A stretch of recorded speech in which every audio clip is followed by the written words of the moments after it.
โดยกับสบายดีเด้อสบายดีปลาลูกหมดหมดทุกคนเด้อมาพบมาเจอกับแม่น้องเดือนอีกแล้วอยู่ตลาดบ้านนากุจจานเด้อแม่น้องเดือนเข้ามาตลาดบ้านนากุจจานทุกคนผักไปเบิ่งบรรยากาศตลาดนำกันเด้อปลาลุงผักเป็นกำลังใจให้แม่น้องเดือนแน่กดไลค์กดแชร์กดติดตามแม่น้องเดือนแน่เด้อไปเบิ่งบรรยากาศตลาดนำกันเลยว่ามีคนอยู่บ่มื้อนี้ทุกคนเนี่ยสิเนี่ย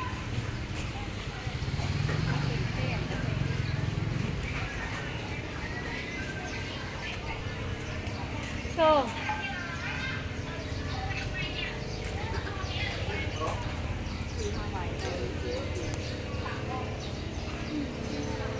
มันมองอย่างที่เห็นว่าประกอบเป็นพาร์ทอื่นๆแล้วก็ที่ห้าวเข้ามาไปยิงแต่ละมันเล่นอะไรกันแล้วต้องเสียงดูวะกุดจุเสียกุดไงจะเสียกระดูกพันโรยป้านี่โลเท่าไหร่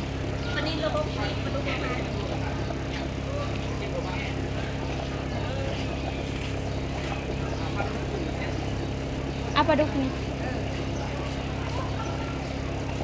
ปลาดุก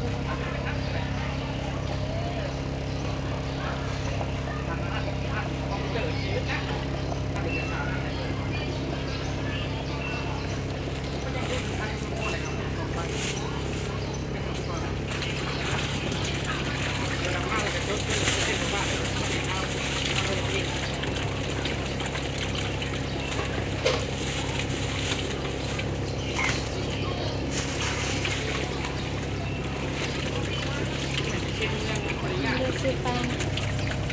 ที่ลายทุกคนบ่ซึ่งมันอยู่ในเม็ดอยู่ใน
เราจะอยากทำหัดจะได้หนึ่งนะขนำจะเพิ่มมา4 โมงเลยเขาจะปิดห้างเลยได้เขามาขับพดเลย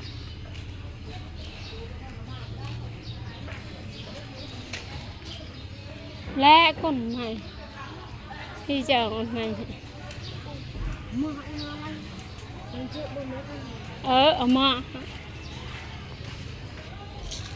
เท่านั้นก็เหิมแต่คน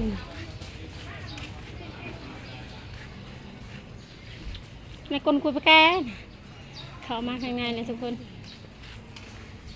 มาคำหลายเขาสิปิดห้างแล้ว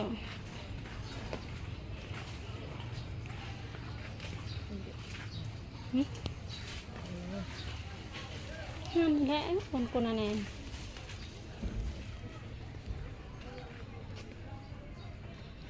โอเคอะมักอ่ะปูดอ่ะปูดโอ้มันใหญ่โพดใหญ่โพดใหญ่โพดตะบอนตะกุยนุกตัวมันมีตัวน้อยนะตะบอนตะกุยแล้วก็ให้เองนึกล่ะก็จะมาจากนี้บังทรงให้เตโซ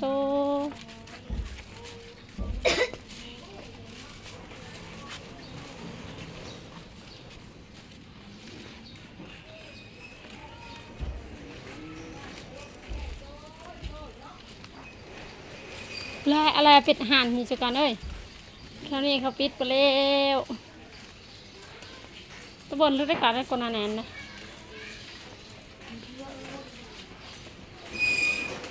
50เสียอีนุ่มบนชิตอนส่งเด็กน้อยบ่มี 3 โล เด้ผู้ยาง ส่งเอ๋บ่ลูกก็ดีแล้วล่ะครับผม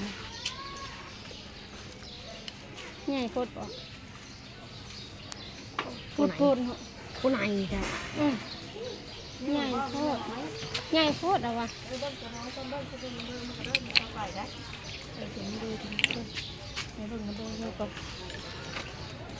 เบอร์23นี่น้อยสุดแล้ว เทจุตะกร้างให้แม่กันละเอาช่วยเสียไหม จะแค่เบิ่งมันคือง่ายนางเขาจะมองว่า เอาแซงหมวกเอาเทะ อันนี้พอดีแล้วตัวนี้สุดมันลงห้าวนะพอดีเป๊ะหอบข้อมรู้ฮะ บ่หอบได้ จูบ่ จุเอากันบ่จุซ้ำเบิ้งให้ไม่ตู้แทกให้ลูกให้ไม่ตู้แทกให้ได้แล้วนี่เป็นจูสีเลยโอเคป่ะเพื่อเอาเยอะกว่านี้ พอดีบ่เบิ้งแทกใส่อีกแทกให้แม่แทกให้แม่แทกใส่แอวนะแทกเบิ้ง พอดีโลดสั่นเลยนะคนบางคนนะ เท่าใดนี่นะ อีกก็ได้อันนี้ลายเป็น2,500นั่นน่ะเอา2,30ไปเพราะว่าตัวนี้มันเป็นของแท้ ตรงเองนะ ส่งเอเนาะแสนปลายก็บ่ได้บ่ประตู อันนี้นะ